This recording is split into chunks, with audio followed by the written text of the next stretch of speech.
Hello and welcome back to Kosar's Film Corner. Or if you are joining for the first time, this is Kosar, a lifelong cinephile and a movie critic. On this channel, I share my thoughts on some of the TV series and movies I watch, diving into what makes them work, from the storytelling and structure to the style and performances.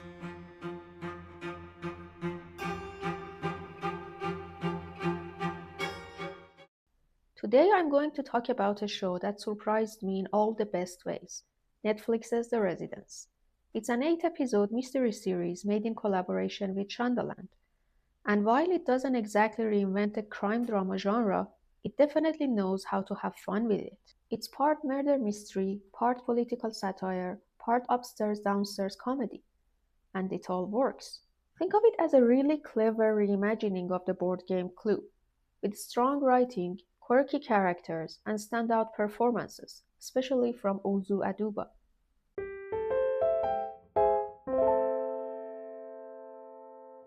Okay, why did I watch The Residence? First, a friend of mine suggested it. He said that it's a good murder mystery, and then I looked it up online and I realized on the IMDb website it got the score of 7.7 out of 10. It's good, right? But the real reason was Shondaland's name. For those who don't know, Shondaland is Shonda Rhimes' production company, and Shonda Rhimes is the technical genius behind the shows such as Grey's Anatomy, Scandal, and Bridgerton. Shondaland has a real knack in mixing drama, humor, and addictive storytelling, which means if you are looking for escapist TV that still feels smart and stylish, Shondaland is where you find it.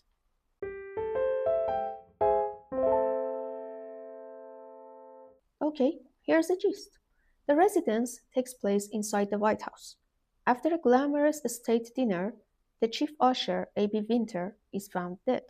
And since he kinda knew everyone's secrets, the suspect list is long. That's when Cordelia Cobb steps in, a slightly eccentric, bird-loving detective who's super smart and doesn't care about anyone's nonsense. The story unfolds through a series of interviews with the staff and guests, and each one gives their own twist on what really happened. It's like Clue meets Knives Out with a dash of The West Wing. Fun, fast-paced, and packed with surprises.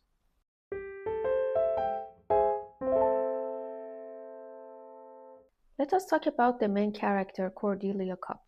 Quirky, calm, incredibly observant, and low-key hilarious. She has got this vintage meets functional style. Cardigans, colorful skirts, bird pins, and a quiet intensity that makes her fascinating to watch. Her love for birds is not just a peculiar characteristic. It in fact mirrors the way she investigates, patiently, carefully, and always watching. Uzu Aduba plays her with so much charm and intelligence. It's a role that really fits her. I first saw Aduba in the rebooted fourth season of In Treatment, where she played the central psychotherapist, replacing the great Gabriel Byrne, who had the same role in the first 3 seasons. Well, to tell you the truth, I could not connect with her character on that show. It felt really forced. But in The Residence, Aduba completely won me over. She brings warmth, wit, and a grounded weirdness to Cordelia that makes her feel fresh and real.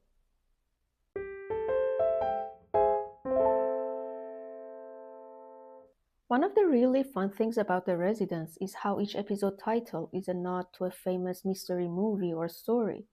And they aren't just clever references, they actually match what's happening in each episode.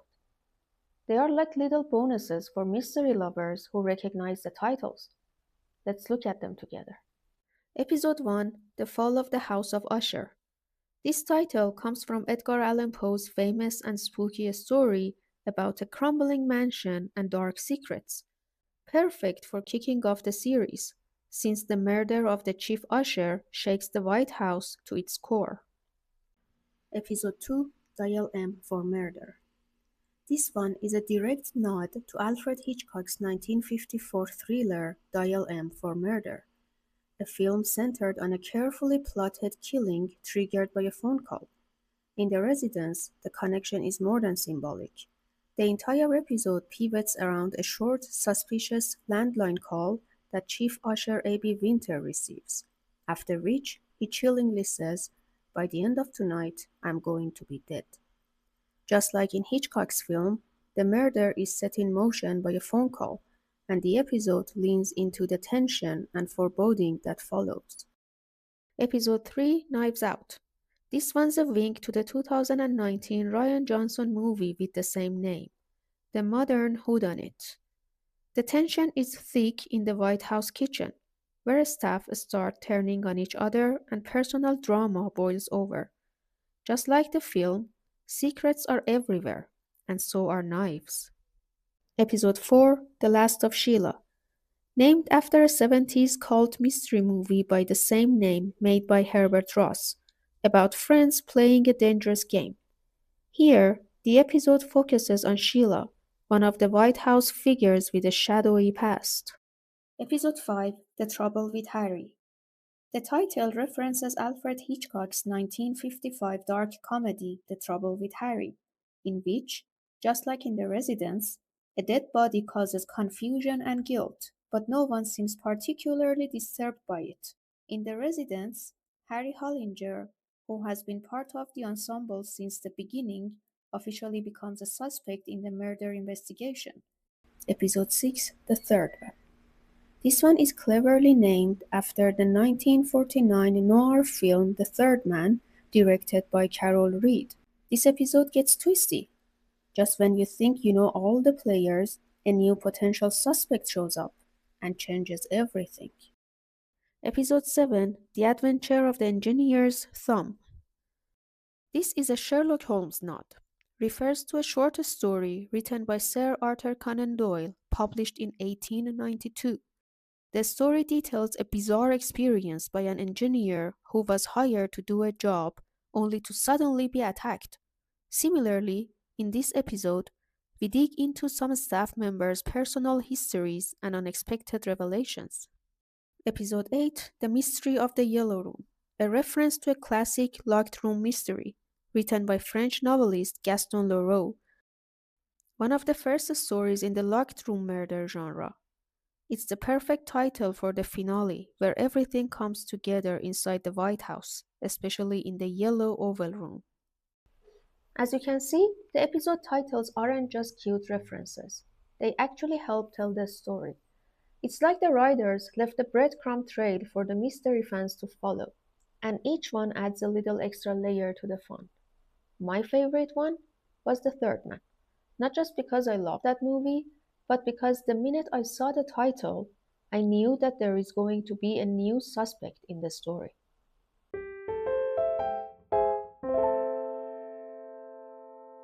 As some of you know, Clue or Cluedo is a very popular classic board game that has been played all around the world for the past several decades, and it's been a constant source of inspiration in the TV and movie industries.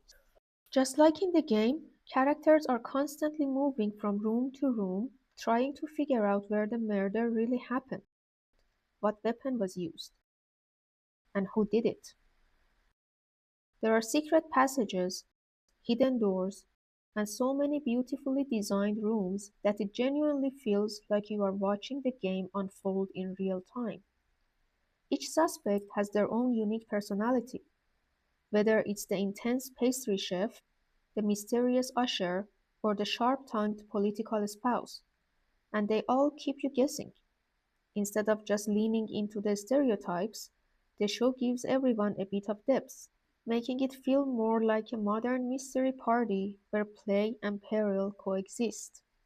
It's like watching a more populated and complex version of the game set inside the most iconic house in America.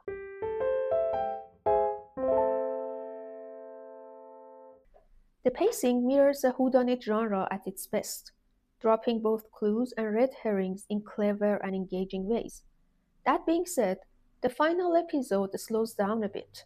It stumbles noticeably, stretching into a long-winded wrap-up filled with dry, straightforward explanations of who did it, how, and why. After such a fun and dynamic build-up, the finale feels like it's trying too hard to tie every loose end neatly, losing some of the show's playful spark in the process.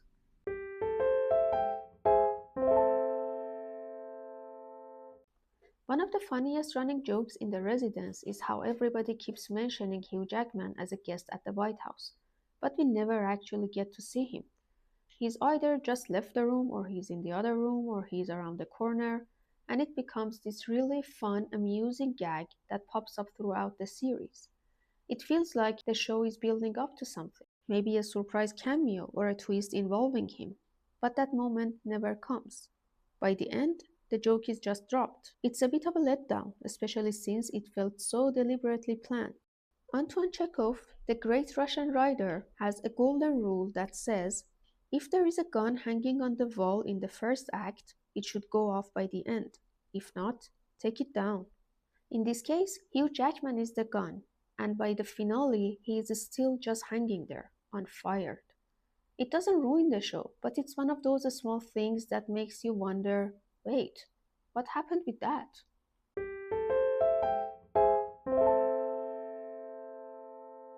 Okay, final thoughts. The Residence is a total treat. It's funny, sharp, fast moving, and just grounded enough to keep you emotionally invested. The characters are distinct and fun to watch. The mystery is genuinely intriguing, and the show nails the sweet spot between drama and comedy.